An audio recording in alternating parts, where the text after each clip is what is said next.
Student, আজকে তোমাদের ত্রিকোণমিতি কষে দিকে 23.2 এর যে মান নির্ণয় অঙ্কগুলো রয়েছে 5 এর সিরিয়াল নম্বর এখন কত নম্বর করা হবে 6। ঠিক আছে, অঙ্কটা লেখা হলো party square 30 degree 2 cos square 60 degree minus 3/4 sec square 45 degree minus 4 sin square 30 degree.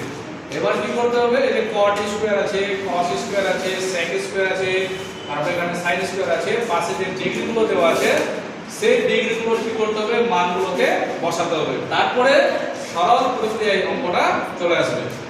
দেখো এখানে লিখলাম, এবার উত্তর কথা লিখে দাও। এবার দেখো cot 30 ডিগ্রির মান কত আছে, cot 30 ডিগ্রি √3। এবার এই যে এখানে cot এর মাথায় যে স্কয়ার আছে কি না, যেটা মান বসালাম ওর মাথায় স্কয়ার চলে যাবে। ঠিক আছে, মাইনাস 2 এখানে একটা গুণ চিহ্ন দিলাম। এবার দেখো cos 60 ডিগ্রির মান কত আছে 1/2 cos 60 ডিগ্রির মান 1/2। এবার স্কয়ারটা চলে আসলে যাবে মাইনাস 3 কত হলো 4। sec 45 ডিগ্রির মান কত আছে √2 স্কয়ার চলে গেল। ঠিক আছে, মাইনাস 4 ইনটু sin 30 ডিগ্রির মান কত আছে 1/2 মানে হাফ, এই চলে আসলো। মান বসার কাজ কমপ্লিট হলো। এবার চলে আসলো কি সরল প্রক্রিয়া অঙ্কটা চলে আসলো। ছোটবেলায় যে ওগুলো করা হচ্ছিল সরল অঙ্কগুলো দেখো। তাহলে এবার দেখো এই জায়গাটাতে রুট আছে, নিচে যে রুটের মধ্যে যে সংখ্যাটা আছে, এবার দেখো বাইরে স্কয়ার আছে, বুঝা গেল তো? তাহলে কি করতে হবে, রুট উঠে যাবে স্কয়ার উঠে যাবে, শুধুমাত্র থাকবে কি রুটের ভিতরে যে অংশটা আছে বা যে সংখ্যাটা আছে সেটা বসাতে হবে মাইনাস। এবার এখানে কত করব, 2 গুণিত 1 এর স্কয়ার মানে 1, 2 এর স্কয়ার মানে 2 দুগুণে কত হয়ে গেল 4, মাইনাস কত হলো 3/4 হলো ইনটু। এবার এখানে লক্ষ্য করো একই জিনিস, রুট আছে স্কয়ার আছে, শুধুমাত্র তাহলে এখানে কি থাকবে 2 থাকবে, মাইনাস 4 ইনটু 1 এর স্কয়ার মানে 1, 2 এর স্কয়ার মানে 2 দুগুণে কত হয়ে গেল 4 হয়ে গেল। এরপর তো বোঝা গেছে। এবার দেখো কাটাকাটির কি নিয়ম হচ্ছে, উপর নিচ কাটাকাটি যাবে আর কি হবে কোণাকুণি কাটাকাটি যাবে, উপর উপরে কাটাকাটি যাবে না, নিচের যে কাটাকাটি যাবে না। তাহলে এবার দেখো সেই সিস্টেম হিসাবে কি হচ্ছে, তাহলে এখানে কোণাকুণি যাচ্ছে, 4 এর সঙ্গে 4 কেটে দেওয়া হচ্ছে।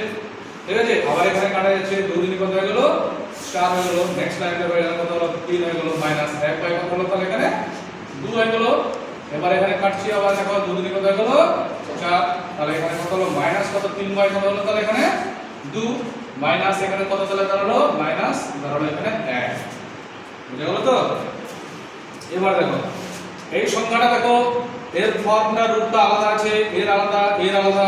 ঠিক আছে, এটা যে আছে এটার সঙ্গে এটার কি আছে মিল আছে আছে।